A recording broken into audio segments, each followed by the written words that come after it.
कहानी के पहले भाग में आपने जाना कि कैसे सुरेंद्र की पत्नी नीता, जिसे वो बहुत प्यार करता था, बीमारी की वजह से उसे हमेशा के लिए अकेला छोड़कर चली गई और जाते वक्त अपनी छोटी बहन का हाथ थामने का वादा भी ले गई। लेकिन ऐसा ना हो सका क्योंकि शशि अनिल से प्यार करती थी। सुरेंद्र ने शशि की भावनाओं का सम्मान किया और अपनी सास विमला देवी को न सिर्फ समझाया बल्कि उन्हें भरोसा भी दिलाया कि वो हमेशा उनके लिए बेटे के समान ही रहेगा। सुरेंद्र अपनी मां बीना देवी का पूरा ख्याल रखता था। सुरेंद्र की मां भी अब बूढ़ी हो चली थी और अक्सर बीमार रहती थी। एक दिन सुरेंद्र की दुकान पर एक लड़की अपना फोन ठीक करवाने के लिए आई। पहले से ही एक फोन को ठीक कर रहे सुरेंद्र ने लड़की से कहा, सुनिए, ये फोन काम नहीं कर रहा है, प्लीज इसे ठीक कर दीजिए। उस लड़की की मीठी सी आवाज सुनकर सुरेंद्र ने फौरन उसकी तरफ देखा और हैरान रह गया। उस लड़की की शक्ल काफी हद तक नीता से मिलती थी। सुरेंद्र उसे देखता ही रह गया। लड़की ने सुरेंद्र की आंखों की तरफ हाथ हिलाकर कहा, हेलो। हाँ जी हाँ। हो जाएगा, आपका मोबाइल ठीक हो जाएगा। आप अपना फोन कल ले जाना, ये पर्ची ले जाइए और इसे कल ले आइएगा। वैसे आपका नाम लिखना पड़ेगा इस पर्ची पर। आपका क्या नाम है? मेरा नाम है नीता, लेकिन प्लीज इसे जल्दी ठीक कर दीजिएगा। बिना फोन के आप समझ ही सकते हैं, बड़ी दिक्कत हो जाएगी। सुरेंद्र लड़की का नाम सुनकर एकदम सन्न रह गया। वैसी ही शक्ल और नाम भी नीता। नीता उसके हाव भाव नहीं समझ पा रही थी। नीता को क्या मालूम था कि उसने सुरेंद्र की नीरस और शांत हो चुकी जिंदगी में हलचल मचा दी थी। कल आप शाम को इसी वक्त मोबाइल ले जाइएगा, मैं ठीक कर दूंगा। शाम को तो मैं ट्यूशन पढ़ाने जाती हूँ। आज छुट्टी थी इसलिए आ गई। सुबह नहीं मिल सकता क्या?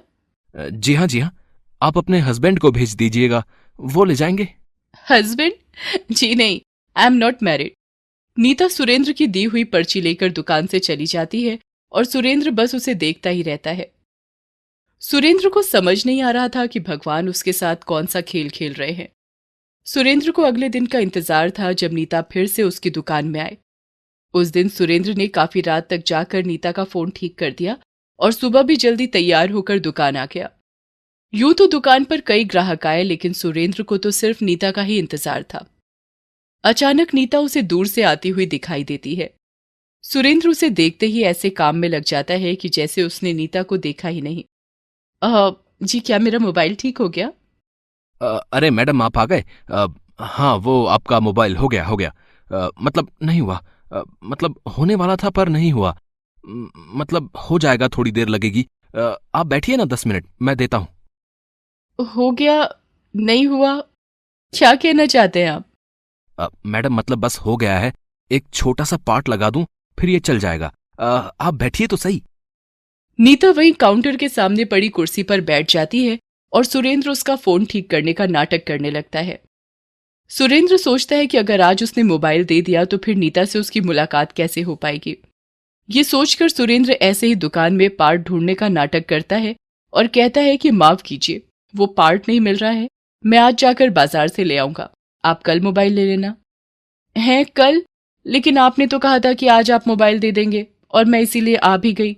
सॉरी, आप सॉरी, आप शाम को आकर ले जाइए, मैं शाम तक कर दूंगा। शाम को?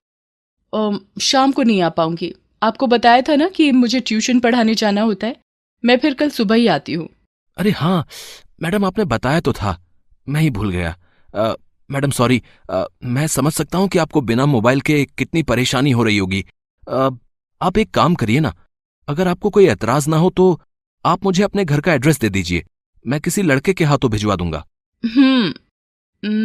ठीक है, लिखिए। 123/6 सुंदर नगर।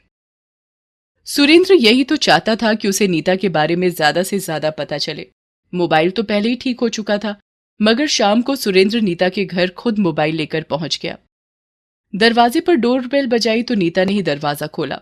नीता ने सुरेंद्र को देखते ही कहा, अरे आप खुद आ गए? आपने तो कहा था कि आप किसी लड़के को छोड़िए, अंदर आइए। जी लीजिए, आपका मोबाइल ठीक हो गया। Thank you so much. आप नहीं जानते मुझे कितनी दिक्कत हो रही थी। आप पानी वगैरह कुछ लेंगे? जी नहीं, कुछ नहीं। मतलब हाँ, मतलब नहीं नहीं नहीं। चाय मिलेगी क्या? चाय तो मैं बना दूंगी, मगर ये आप बीच बीच में हकलाने क्यों लगते हैं? नीता चाय बनाने चली गई और सुरेंद्र वहीं उसका इंतजार करने लगा, मगर तभी सुरेंद्र का फोन बजा और सुरेंद्र ने फोन उठाया। दरअसल सुरेंद्र के दोस्त राकेश ने सुरेंद्र को फोन पर बताया कि उसकी मां बीना देवी सीढ़ी से नीचे गिर गई हैं और उनके सिर से बहुत खून बह गया और इसलिए वो उन्हें अस्पताल लेकर जा रहा है। अपनी प्यारी नीतू को खो चुका सुरेंद्र अपनी मां को नहीं खोना चाहता था, इसीलिए सुरेंद्र बदहवास सा अस्पताल की तरफ भागा। उधर नीता चाय लेकर आई तो उसने देखा कि वहां सुरेंद्र नहीं है। नीता को कुछ समझ नहीं आया। फिर नीता ने अपना फोन उठाया और जैसे ही फोन का लॉक खोला तो वॉलपेपर में उसने एक लड़की की फोटो देखी। अपने जैसी दिखने वाली किसी और लड़की की फोटो देखकर नीता चौंक गई। नीता जानना चाहती थी कि उसके फोन में उस लड़की की फोटो कैसे आई और वो लड़की कौन है। नीता ने तुरंत सुरेंद्र को फोन लगाया। हेलो सुरेंद्र जी। हेलो जी, मैं राकेश बोल रहा हूँ, सुरेंद्र का दोस्त। उसका फोन मेरे पास है। मुझे सुरेंद्र जी से कुछ जरूरी बात करनी थी। जी, सुरेंद्र अभी बात नहीं कर पाएगा। देखिए, आप समझ नहीं पा रहे हैं, मेरा उनसे बात करना जरूरी है। अगर ऐसी बात है तो आप यहीं आ जाइए, हम लोग सिटी अस्पताल में हैं। ये सुनते ही नीता भी अस्पताल की तरफ दौड़ पड़ी। उसके फोन में उस लड़की की तस्वीर किसकी थी, इस सवाल का जवाब नीता को चाहिए था। नीता अस्पताल पहुंची तो उसे वहां देखकर सुरेंद्र हैरान रह गया। अब आप यहाँ कैसे? कौन है ये लड़की और मेरे फोन में इसकी फोटो डालने का क्या मतलब है? इससे पहले कि सुरेंद्र कुछ कह पाता, डॉक्टर आईसीयू से बाहर निकले और बोले, देखिए, पेशेंट की हालत बहुत सीरियस है, आप उनसे मिल लीजिए। ये सुनते ही सुरेंद्र अपनी मां की तरफ दौड़ा। नीता और राकेश भी उसके पीछे दौड़े। सुरेंद्र मां के बगल में बैठा और उनका हाथ अपने हाथों में लिया। बीना ने धीरे से आंखें खोली और देखा कि सुरेंद्र उसके पास बैठा है, मगर सुरेंद्र के साथ नीता को देखकर चौंक गई। बीना ने नीता की तरफ बढ़ने की कोशिश की मगर पहुंच न सकी। नीता ने आगे बढ़कर बीना का हाथ थाम लिया। सुरेंद्र का ख्याल रखना नीतू बेटा। और यही बीना के आखिरी शब्द थे। बीना दम तोड़ चुकी थी और ये देखकर सुरेंद्र फूट फूट कर रोने लगा। नीता एकदम खामोश, हैरान और परेशान। नीता को कुछ समझ नहीं आ रहा था। इसी उधेड़-बुन में नीता अस्पताल से बाहर चली आई और सामने बगीचे में बैठकर सोचने लगी। तभी किसी ने नीता के कंधे पर पीछे से हाथ रखा। वो राकेश था, सुरेंद्र का दोस्त। देखो, मैं जानता हूं कि तुम्हारे मन में इस वक्त कई सवाल होंगे और उन्हीं सवालों का जवाब देने मैं यहाँ आया हूँ। आप कौन? जी, मेरा नाम राकेश है। मैं सुरेंद्र का बचपन का दोस्त हूँ। फोन पर मैंने ही आपसे बात की थी। एक तरफ अस्पताल में सुरेंद्र अपनी मां के चले जाने के गम में डूबा था, तो दूसरी तरफ बगीचे में सुरेंद्र के दोस्त राकेश ने नीता को सारी कहानी बता दी थी। नीता को उसके सारे सवालों के जवाब मिल चुके थे कि आखिर क्यों उसे देखकर सुरेंद्र हड़बड़ा जाता था, क्यों सुरेंद्र की मां ने उसे देखकर नीतू कहा और सुरेंद्र का ख्याल रखने को कहा। राकेश जा चुका था और नीता गहरी सोच में थी। लेकिन काफी देर तक सोचने के बाद नीता को ऐसा लगा मानो उसे जिंदगी का मकसद मिल गया। वो अस्पताल के अंदर गई और सुरेंद्र के कंधे पर हाथ रखकर बोली, सुरेंद्र, मुझे अब सारी सच्चाई पता लग गई है।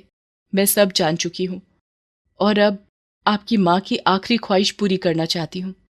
मैं आपसे शादी करना चाहती हूं। बड़ी अजीब कश्मकश थी सुरेंद्र के सामने। एक तरफ उसकी मां उसे हमेशा के लिए छोड़कर चली गई थी और दूसरी तरफ नीता उसके पास थी। सुरेंद्र को इस बात का अफसोस था कि काश उसकी मां के पास कुछ और वक्त होता और सब मिलकर साथ रह पाते। इसके बाद सुरेंद्र और नीता की शादी हो गई। हंसी खुशी से कई साल बीत गए और एक दिन अचानक सुरेंद्र को विमला देवी की याद आई, यानी पहली वाली नीता की मां। सुरेंद्र ने नीता से कहा, सुनो, तुमसे एक बात करनी थी। अगर तुम बुरा न मानो तो बहुत दिन हो गए हैं मैं अपनी पहले वाली सास से नहीं मिला हूं। वो मुझे बेटे की तरह मानती हैं। चलो उनसे मिलकर आते हैं, अगर तुम्हें ठीक लगे तो। अरे कैसी बातें कर रहे हैं आप? माँ तो माँ होती है, हमें उनसे जरूर मिलना चाहिए। और चलिए जल्दी से तैयार हो जाते हैं। सुरेंद्र और नीता विमला देवी से मिलने के लिए घर से निकलते हैं, इस बात से अनजान कि विमला देवी शहर के वृद्धाश्रम में जिंदगी काट रही थी, क्योंकि उनकी छोटी बेटी शशि अपने पति और बेटे के साथ कई सालों से जर्मनी में थी और अपनी बूढ़ी माँ को भूल ही चुकी थी। जब तक विमला देवी अपना ख्याल रख पाई तब तक अपने घर पर ही रहीं। इसके बाद उनकी हालत को देखकर पड़ोसियों ने उन्हें वृद्धाश्रम पहुंचा दिया था। सुरेंद्र और नीता जब विमला देवी के घर पहुंचे तो वहां ताला लगा था। पड़ोसियों से सारा हाल सुना तो सुरेंद्र को शशि और अनिल पर बहुत गुस्सा आया।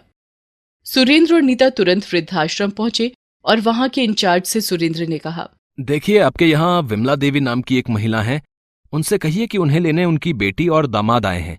वृद्धाश्रम का इंचार्ज विमला देवी के कमरे की तरफ गया और जाते ही विमला देवी से बोला, माँ जी, अब आपको यहाँ रहने की कोई जरूरत नहीं है।